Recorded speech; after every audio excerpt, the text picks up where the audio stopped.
Survival अपने सबसे प्राथमिक स्तर पर भोजन पर निर्भर रहता है। बाकी सब कुछ उसी से जुड़ा हुआ है। खाने के बिना आप स्वस्थ, शक्तिशाली या फुर्तीले नहीं रह सकते। आपको अपना साथी तलाशने का उचित मौका भी नहीं मिलता। आप बाहरी खतरों से अपने परिवार की सुरक्षा नहीं कर सकते या अपने ही कबीले में इज्जत की नजरों से नहीं देखे जा सकते हैं। खाने के लिए संघर्ष दरअसल जीवन के लिए संघर्ष है।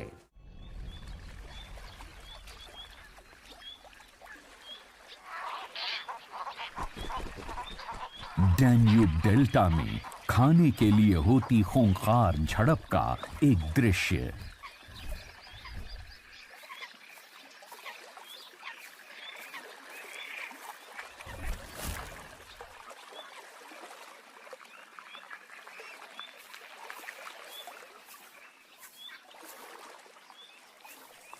नदी के किनारे लावारिस पड़ी एक बड़ी मछली का शव एक बहुत ही विवादास्पद खजाना बन जाता है।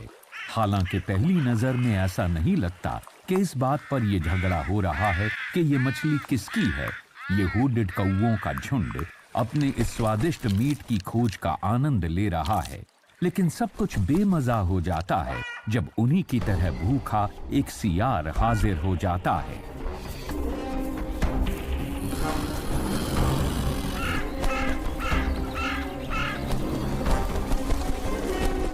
सियार चालबाजी के साथ उनके खजाने को हथिया लेता है और वो कुछ नहीं कर पाते।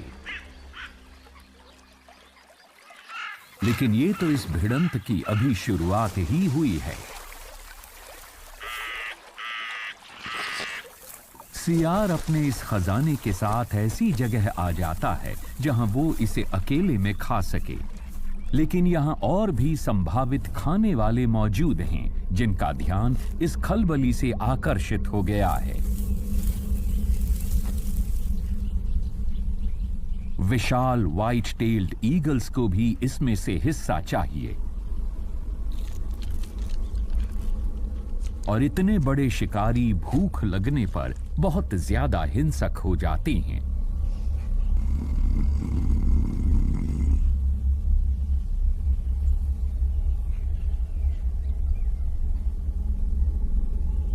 सियार और चीलों में मछली के स्वादिष्ट मांस को लेकर भिड़ंत हो जाती है। ये एक ऐसा मौका है जिसे दोनों में से कोई भी नहीं चाहता कि हाथ से जाए।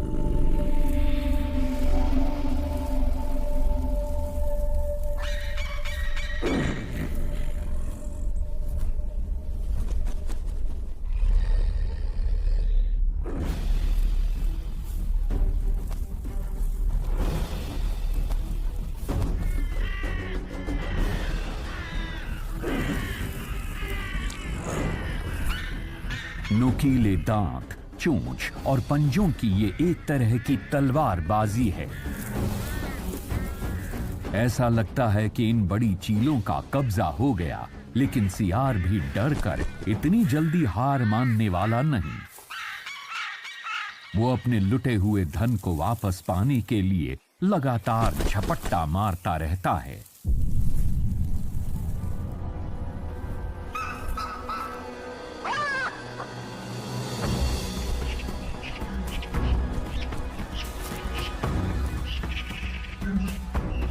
और जब ये दो चोटी के शिकारी आपस में भिड़े हुए हैं, तब कमांडोज की तरह कौवे मौका पाते ही स्फूर्ति से अपने लिए मछली के मांस का टुकड़ा हथिया लेते हैं।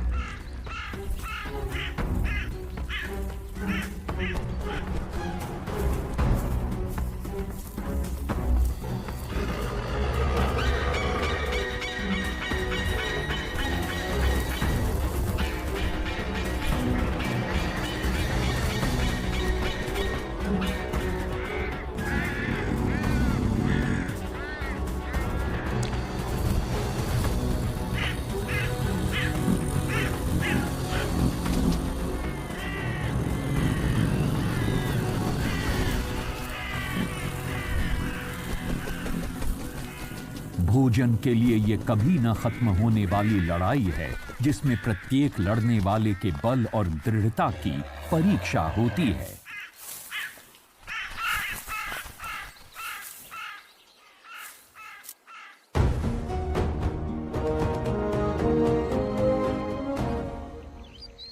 अफ्रीका में इस तरह की लड़ाइयां आम हैं। यहाँ के लड़ने वाले धुरंधर पूर्वी यूरोप के गोल्डन जैकल जैसों से बिल्कुल अलग हैं।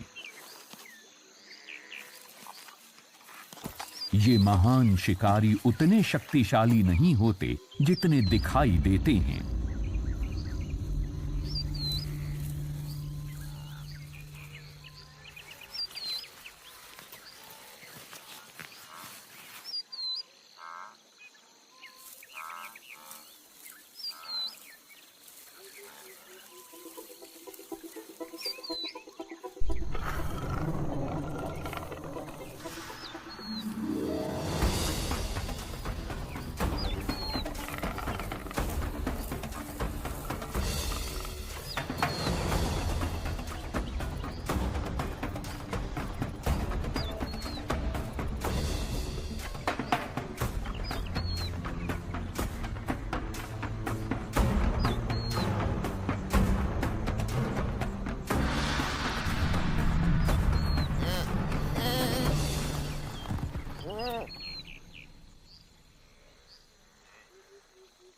इतनी चकित कर देने वाली रफ्तार और फुर्ती के साथ शिकार करके चीता थक जाते हैं, पर उन्हें अपना शिकार मिल गया है।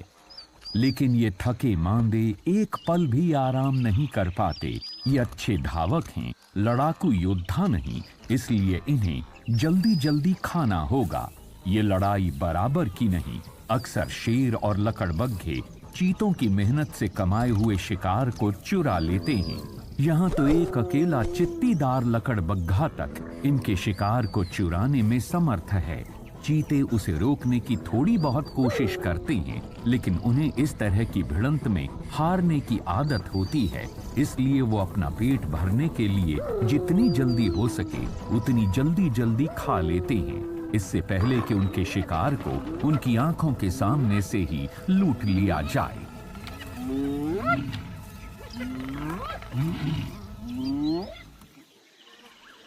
लेकिन शेरनियां अपना भोजन बिल्कुल अलग तरह से करती हैं।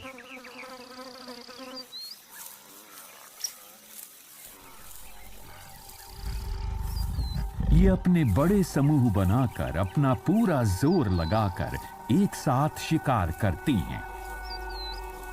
समूह में प्रत्येक सदस्य को अपनी भूमिका मालूम होती है और वो अपने इस काम को किसी भी शिकार के दौरान बखूबी निभाती हैं। कुछ शिकार को थकाने के लिए उसका पीछा करती हैं,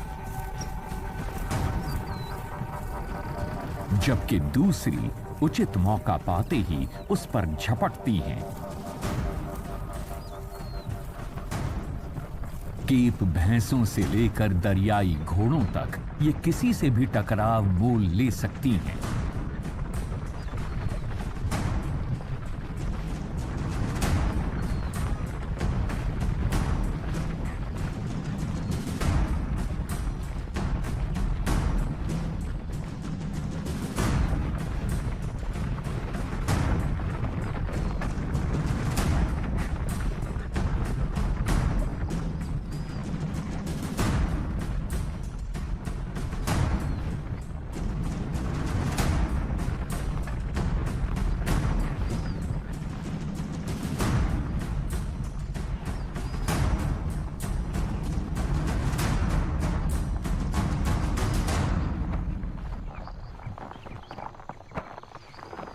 लेकिन जब शिकार मिल जाता है तब इन्हें एक और लड़ाई का सामना करना पड़ता है।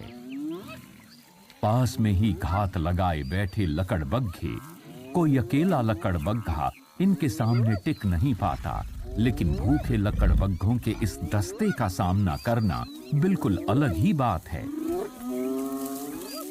दुनिया में इनके आकार के जितने भी जानवर हैं, उनके मुकाबले में इनके जबड़े सबसे अधिक मजबूत होते हैं और उनके साथ जुड़ी होती है इनकी भयंकर उग्रता।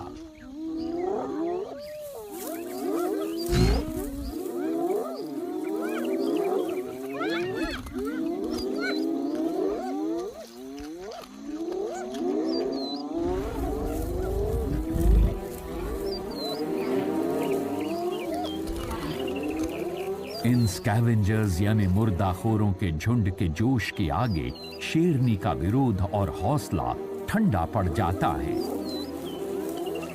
इस हार के बाद अपनी कोशिशों द्वारा मारे गए शिकार को छोड़कर चले जाने के अलावा इसके पास कोई दूसरा विकल्प नहीं है।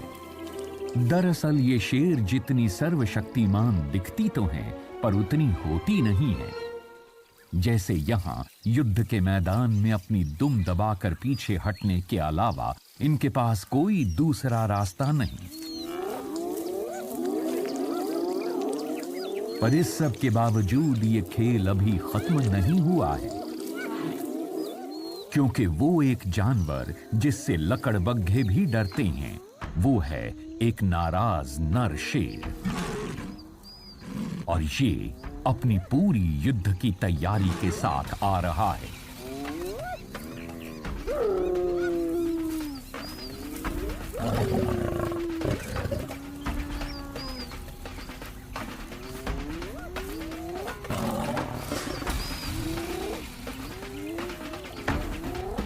लकड़बग्घे खौफनाक होते हैं, लेकिन बेवकूफ नहीं।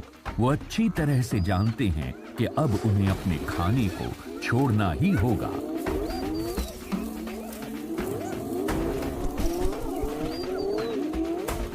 शेर को इस टकराव में जीतने के लिए सिर्फ अपनी जोरदार दहाड़ की जरूरत होगी, और फिर बिना किसी भी तरह के भय के वो बहुत आसानी के साथ सफल हो जाता है।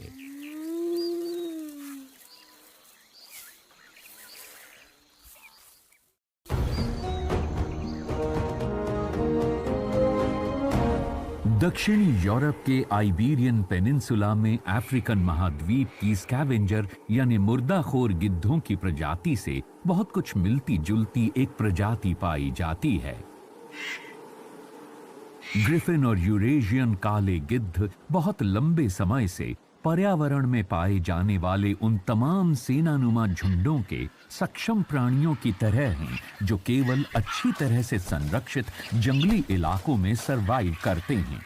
गिद्ध हर जगह है, केवल झुंडों में रहते हैं। वो एक साथ खाने की खोज करते हैं, एक साथ खाते हैं और प्रजनन करते हैं। लेकिन इनके इस सामाजिक आचरण को दोस्ती मत समझिएगा। ये हमेशा लड़ने को तैयार रहते हैं, खास तौर पर जब खाने का समय होता है। गिद्धों की जंगलों, पहाड़ों और मैदानों पर एक खास भूमिका रहती है। ये यहाँ पर पड़े हुए मृत जानवरों के शवों को खाकर इनकी सफाई करते रहते हैं। जब भी कोई शव दिखाई देता है तो मुठभेड़ शुरू हो जाती है।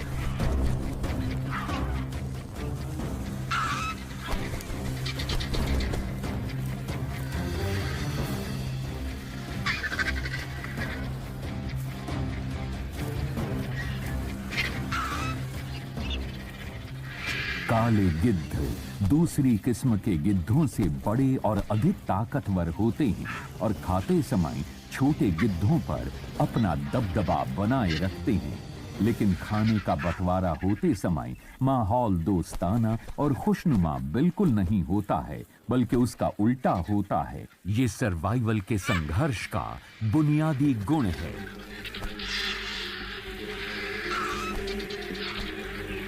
काले गिद्ध की चोंच ज्यादा मजबूत होती है, इसलिए जब ये शव की खाल में नोचकर छेद कर चुके होते हैं, उसके बाद ही ग्रिफिन गिद्ध भीतर के मांस तक पहुंच पाते हैं। इसलिए काले गिद्धों को मांस का बेहतर हिस्सा चुनने को मिल जाता है। ये इस भोज पर तब तक अपना हक जमाए रहते हैं जब तक कि भूखे ग्रिफिन गिद्ध अपने गुस्से पर काबू न रख पाएं।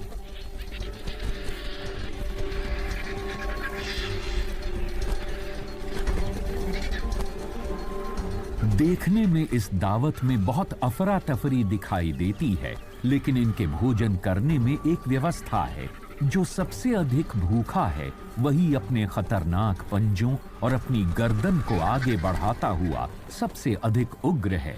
जो सबसे अधिक भूखा होता है वही अपनी उग्रता की बदौलत दूसरों को धकेलता हुआ सबसे पहले अपना पेट भरने तक खाता रहता है। भरा हुआ पेट उग्रता को शांत कर देता है। लेकिन सभी योद्धा मांसभक्षी नहीं होते।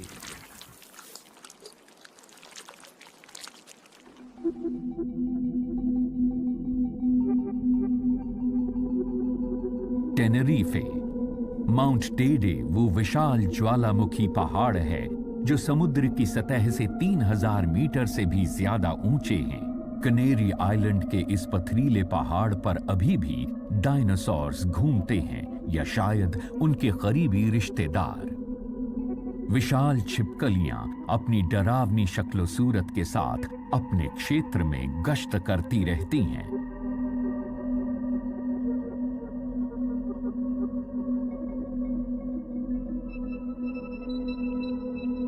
ग्रैंड कनारिया जायंट लिजर्ड्स 80 सेंटीमीटर तक लंबी हो सकती हैं।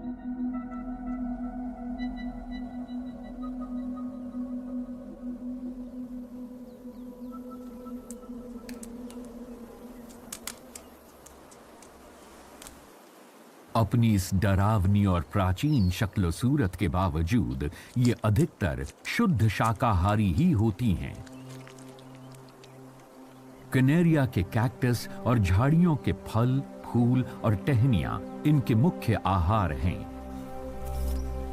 भोजन प्रचुर मात्रा में उपलब्ध है, खास तौर पर वसंत ऋतु में। लेकिन गर्मियों के दौरान इनकी बहुत ज्यादा कमी हो जाती है। गर्मी की वजह से फूल मुरझा जाते हैं, बहता हुआ पानी कहीं नहीं होता। सिर्फ किसी किसी पौधे के फूल थोड़ा तरल पदार्थ और पौष्टिकता प्रदान करते हैं। सूर्य की गर्मी लावा से बने मैदानों को झुलसा देती है और सभी वनस्पति सूख जाती हैं। छिपकलियां बहुत सख्त और बर्दाश्त करने वाली होती हैं, लेकिन उनके लिए भी यहां जीवन कठिन होता है।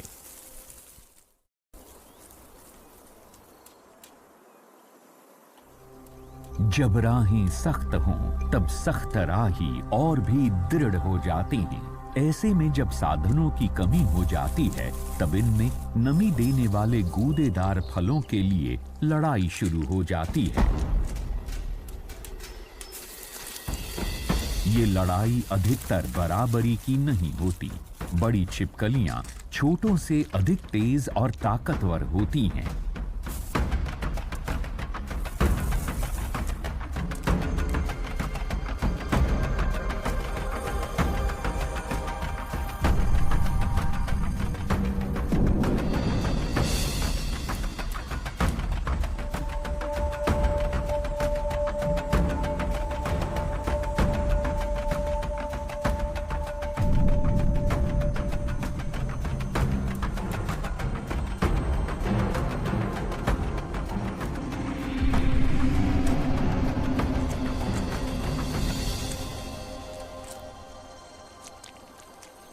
जीतने वाली बड़ी छिपकलियां खाने की खोज में दूर दूर तक चली जाती हैं और उन्हीं के साथ पौधों के बीज भी बहुत बड़े इलाके में फैलते जाते हैं।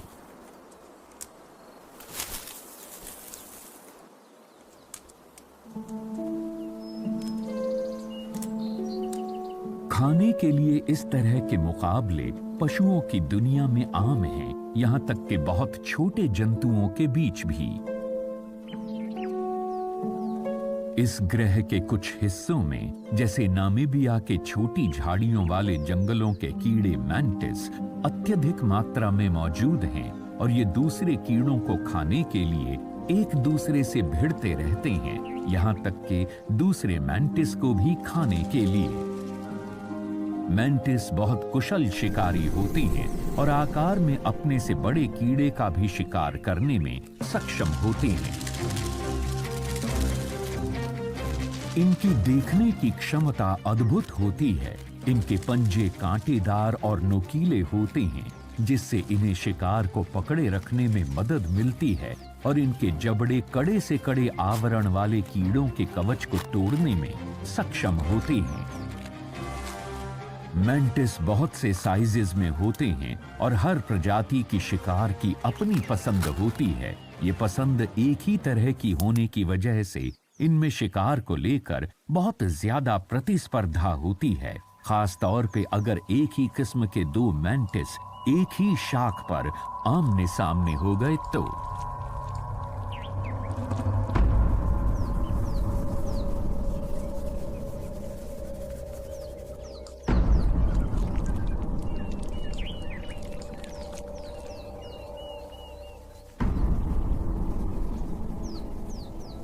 ये बहुत ही तनावपूर्ण पल है। पहले कौन हमला करेगा? क्या एक मैंटिस दूसरे मैंटिस को खा जाएगा?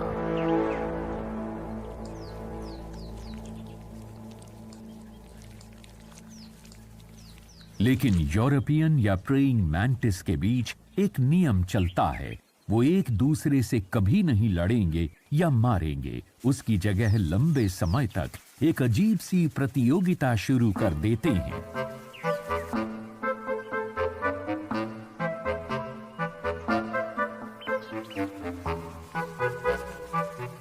अपने आगे के खूनी पंजों के जरिए संकेतों द्वारा ये एक दूसरे से कुछ कहते हैं।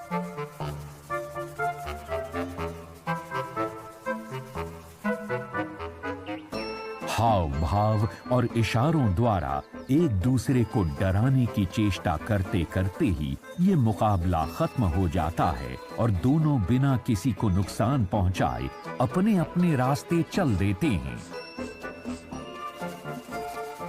युद्ध भूमि का ये सांकेतिक समझौता बहुत देर तक चलता है। ये तमाशा देखने वाले शुरू में तो बहुत ध्यान से देखते हैं, लेकिन बाद में इनकी दिलचस्पी खत्म हो जाती है। लेकिन इस एक शिकारी की दिलचस्पी बनी हुई है एक टिड्डा जो सावधानी से आगे बढ़ता है। इस तरह ये इशारों की लड़ाई खत्म हो जाती है और दोनों लड़ाकू शांति के साथ अलग हो जाते हैं। उनमें से एक दूसरे की जीत का ऐलान करते हुए पास की ही डाल पर चला जाता है। लेकिन इस सागा पेडो प्रजाति के टिड्डे को इस लड़ाई से कोई लेना देना नहीं। ये बहुत ही भयानक शिकारी है जो जीते हुए मेंटिस पर हमले की तैयारी कर रहा है।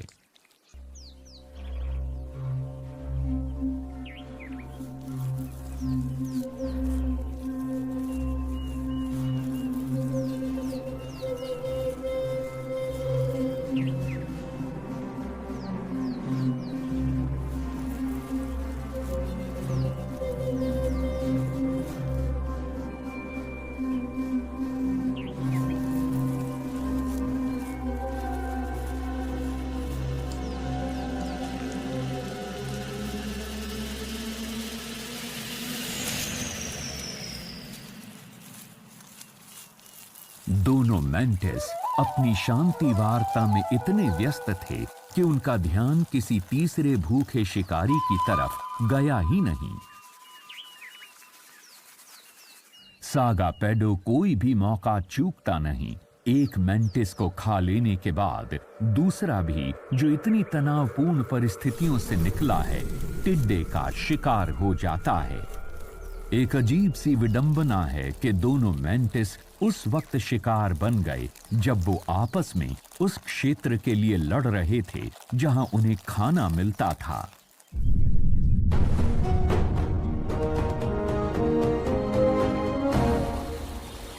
ऐसे समय में जब शिकार की भरमार हो, तब भी अच्छे भोजन के लिए टकराव होता है।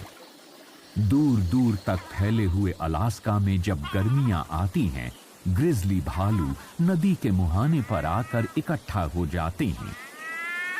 साल के कुछ हफ्तों में सैमन मछलियों का हजारों की तादाद में नदी के बहाव की विपरीत दिशा में प्रवास होता है और ग्रिजली भालुओं को ये पता है, तो नदी पर अपना कब्जा जमाने के लिए वो बहुत बड़ी तादाद में यहाँ आते हैं।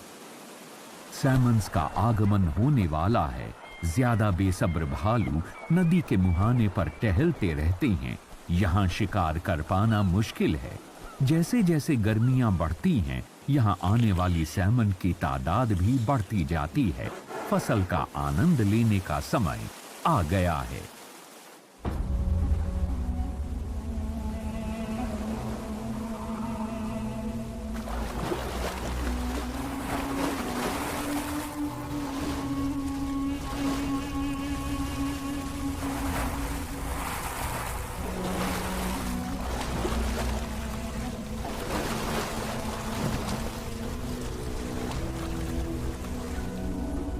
अधिक तजुर्बेकार भालू एक के बाद एक सैमन पकड़ते ही जाते हैं और उनके सबसे ज्यादा चर्बी वाले हिस्से को खाने लगते हैं।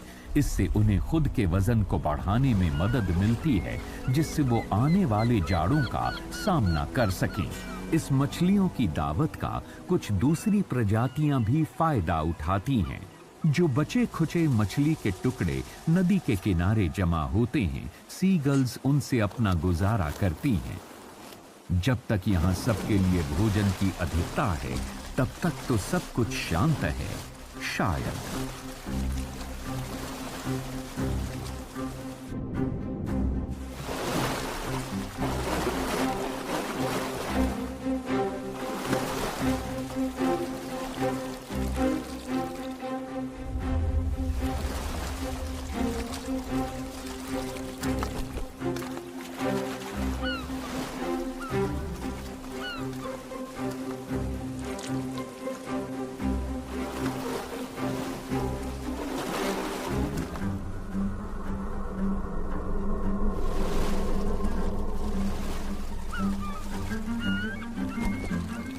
जैसे जैसे दिन छोटे होने लगते हैं, वैसे वैसे सैमन की कमी होने लगती है, और जब भोजन की कमी होती है, तब नदी के किनारे भोजन करने वालों के बीच तनाव बढ़ता जाता है।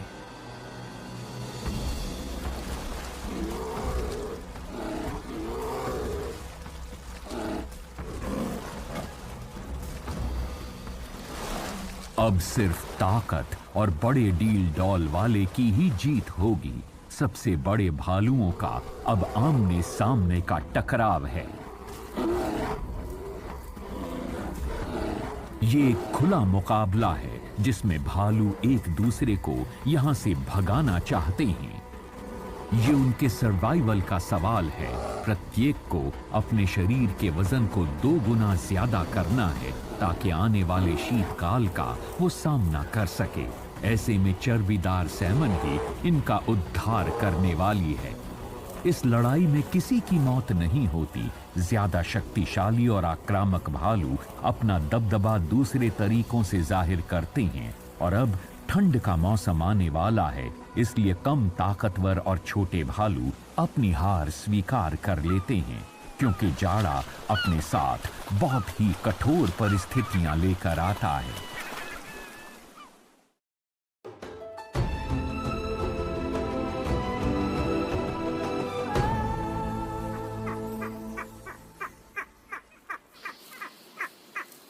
मेडिटेरेनियन में शिकारियों से कुछ भी नहीं बचता।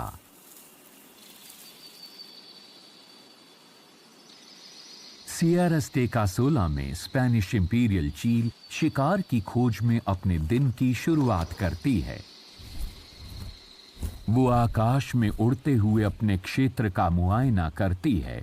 अपनी असाधारण देखने की क्षमता से वो जमीन पर जंगल के जानवरों को देखने में सक्षम है।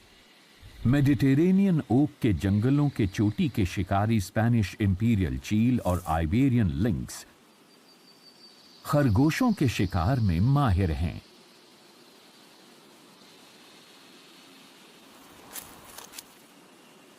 ये छोटा मुलायम रोईदार स्तनपाई उनके भोजन का मुख्य हिस्सा है।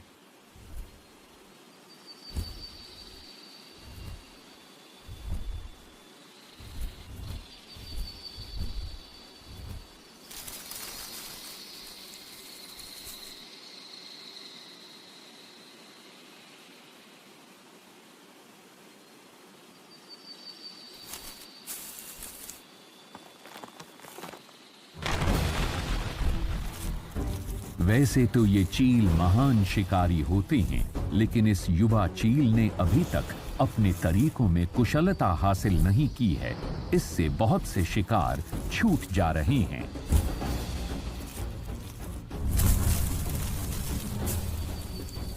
खरगोश अक्सर अपने शिकारियों के पंजों, चोंच और जबड़ों को चकमा दे देते हैं,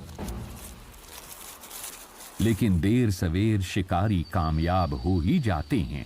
जहां ये भूखी युवा चील अपने शिकार को पकड़ने के लिए जूझ रही है, वहीं दूसरी ओर एक वयस्क चील अपने रोज के भोजन को दबोच चुकी है। वो उसका आनंद ले रही है।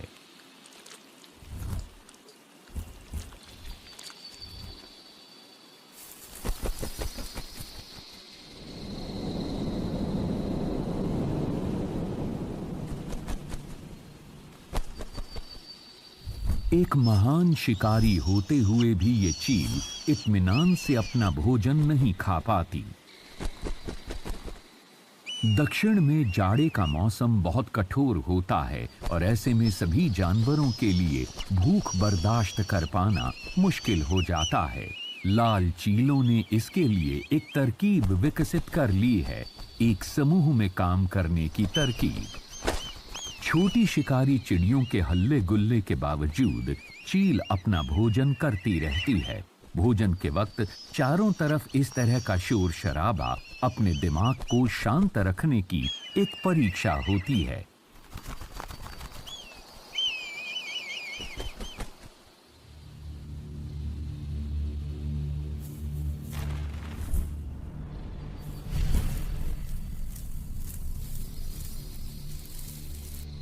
पास ही उस युवा चील को आखिरकार अपना इनाम मिल ही जाता है, लेकिन वो भी छोटी चीलों से बच नहीं सकती।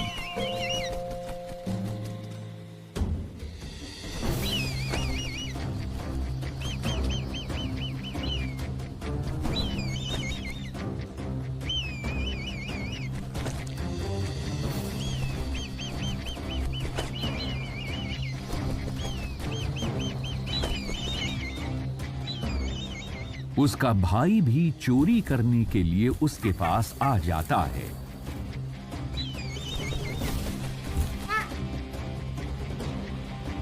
छोटी लाल चील बड़ी वाली को लगातार परेशान करती रहती हैं। बारी बारी से वो इस पर हमला करती रहती हैं और ये हमले एक लयबद्ध तरीके से होते रहते हैं। आखिर में वयस्क चील हार मान लेती है। ये भोजन इस लायक नहीं कि इसके लिए इतनी मुसीबत मोल ली जाए। वो अपने आधे खाए हुए खरगोश को छोड़ देती है। युवा और वयस्क इंपीरियल चीलों का ये जोड़ा लड़ाई छोड़कर चला जाता है। इस लड़ाई में इनकी हार हुई। एक दूसरी लड़ाई अभी शुरू होने वाली है। यहाँ चीलों की सहयोग की भावना अब खत्म हो चुकी है। इस दल को लुटे हुए धन को बराबर हिस्सों में बांटना है, लेकिन ये काम इतना आसान नहीं लगता। ये एक दूसरे के साथ वही व्यवहार करने लगते हैं जो इन्होंने बड़ी चील के साथ किया था। चीलों की लगातार चलने वाली लड़ाइयां थका देने वाली होती हैं, लेकिन अपने शरीर और आवाज से मुकाबला करते हुए, खरगोश के छोड़े हुए मांस का बंटवारा करते हुए ये शीतकाल बिता देती हैं।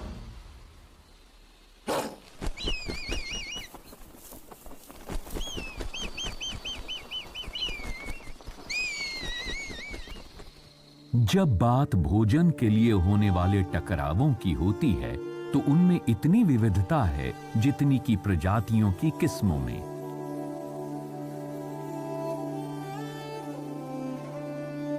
सूखे निर्जन स्थानों पर सौंदर्य खोजने वालों के लिए एक जगह है एटाकामा का रेगिस्तान। चिलचिलाती धूप जमीन को झुलसा देती है और यहाँ पर खाने के लिए भी ऐसा कुछ नहीं है। दूसरे ऊंटों की तरह गुआनाकोस भी कुछ रेशेदार पौधों को खाकर गुजारा कर लेते हैं।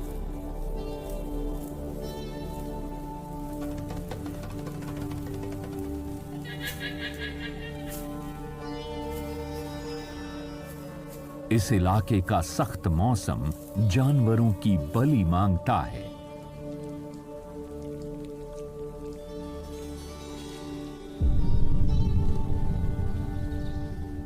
लेकिन यहां मौत भी एक अच्छा अवसर है।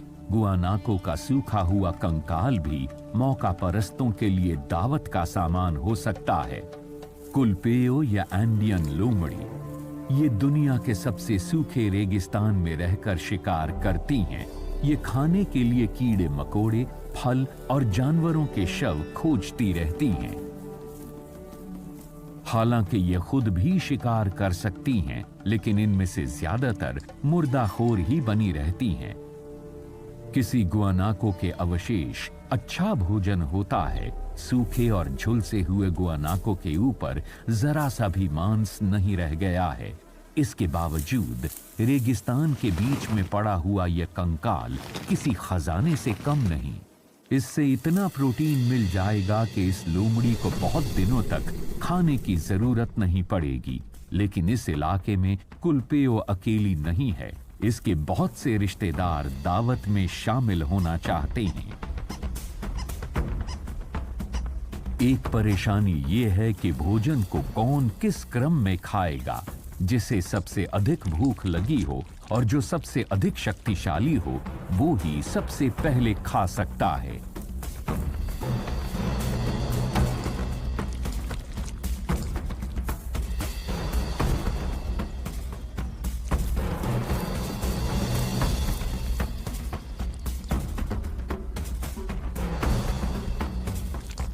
ये नियम कि जिसने पहले ढूंढा है वो ही पहले खाएगा को दर्शाता तो है, लेकिन उसके पास लोमड़ियों से इसकी सुरक्षा के अलावा कोई दूसरा रास्ता नहीं है।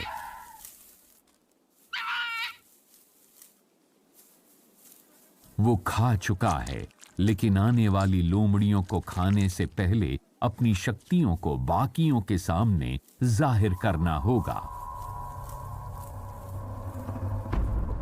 और ऐसे में अक्सर खतरनाक लड़ाइयां हो जाती हैं।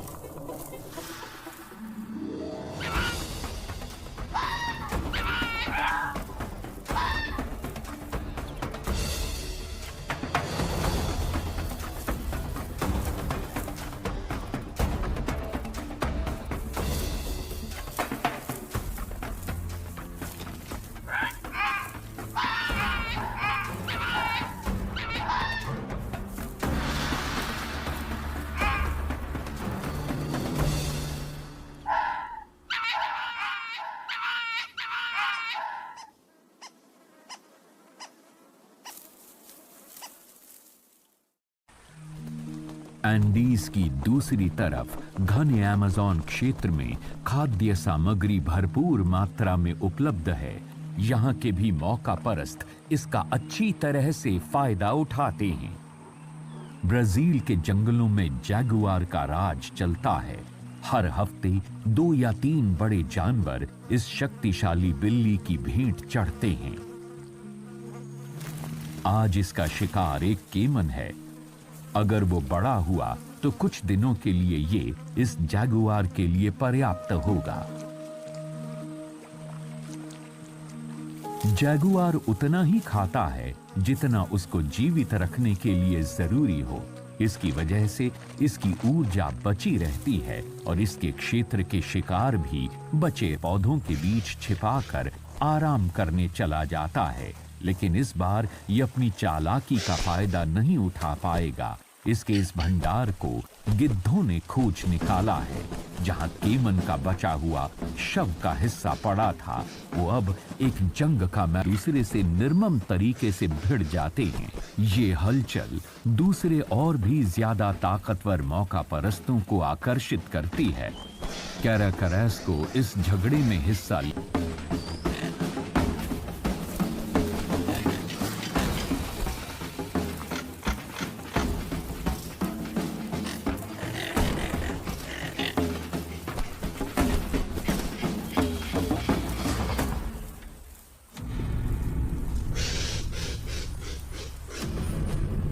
हर निवाले गिद्ध के मुकाबले बेहतर हैं, लेकिन गिद्ध तादाद में ज्यादा हैं।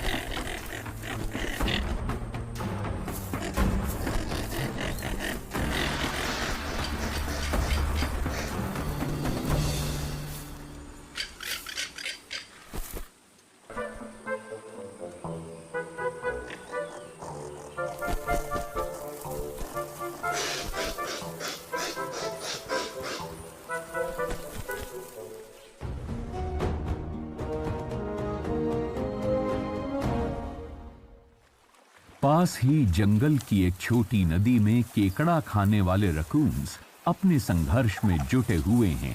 ये छोटे मांसाहारी दिखने में तो प्यारे से चंचल खिलाड़ी लग सकते हैं, लेकिन असल में ये चतुर और निडर हैं। ये एक साधारण से शिकार नदी के केकड़े को ढूंढने में कई दिन बिता देते हैं।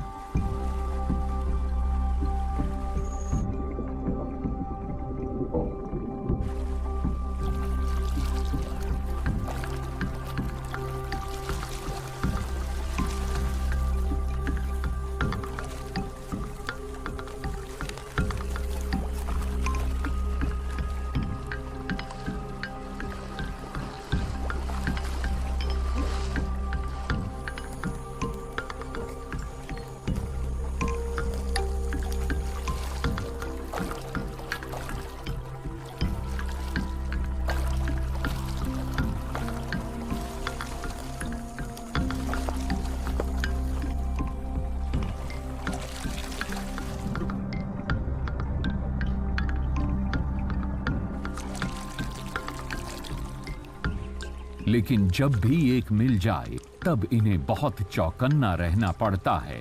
अगर केकड़े को सावधानी से न संभाला गया तो उसके कवच के पंजे बहुत बुरी तरह से घायल कर सकते हैं। रकून्स अपने हाथों के कौशल के लिए जाने जाते हैं। ये केकड़े को पत्थर से टकरा टकरा कर घायल कर देते हैं और बिना खुद को कोई नुकसान पहुंचाए स्वादिष्ट केकड़े का आनंद लेते हैं।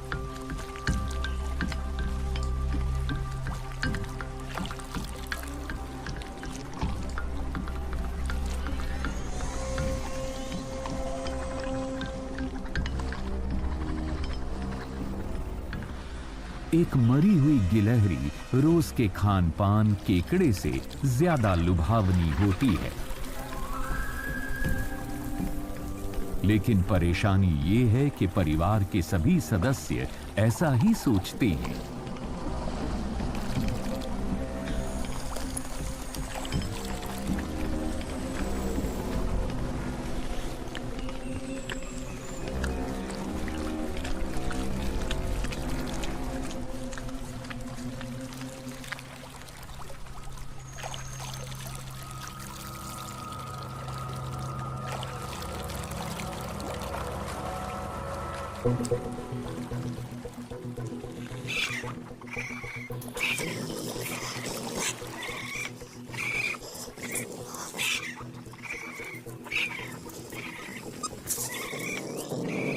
मरी हुई गिलहरी ने एक युद्ध छिड़वा दिया जिसमें समझौता दूर दूर तक दिखाई नहीं देता। दिखने में तो ये बहुत प्रचंड लड़ाई है, लेकिन इसमें रक्तपात नहीं होता। गिलहरी के मांस को खाने के बाद जितनी ऊर्जा इन्हें मिलेगी, शायद उससे कहीं ज्यादा ऊर्जा ये इस लड़ाई में चरके होंगे। लेकिन एक बार लड़ाई जोर पकड़ ले, फिर दोनों में से कोई भी पीछे नहीं हटना चाहेगा। ऐसी प्रतिस्पर्धा बहुत खतरनाक हो सकती है। हर आने वाले दिन का मतलब होता है स्वयं और परिवार के भोजन के लिए संघर्ष, और ये चलता रहता है।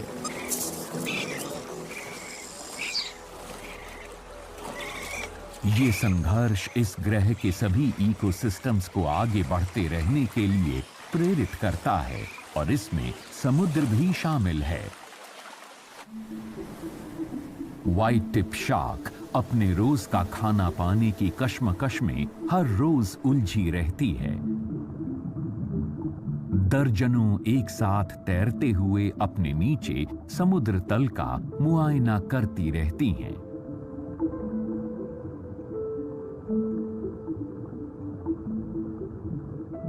भेड़ियों के झुंड की तरह है।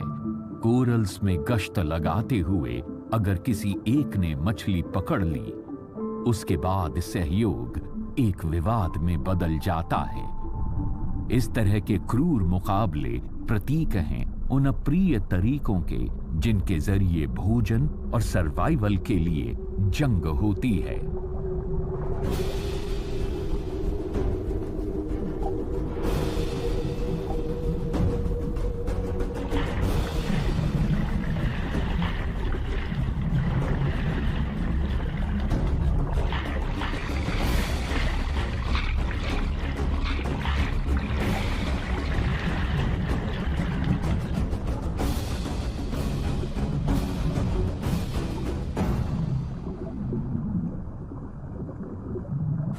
समुद्र की सबसे गहरी नीचाइयों से लेकर पहाड़ों की सबसे अधिक ऊंचाइयों तक सर्वाइवल के लिए आवश्यक साधन जुटा लेने का अंतहीन संघर्ष लगातार चलता ही रहता है।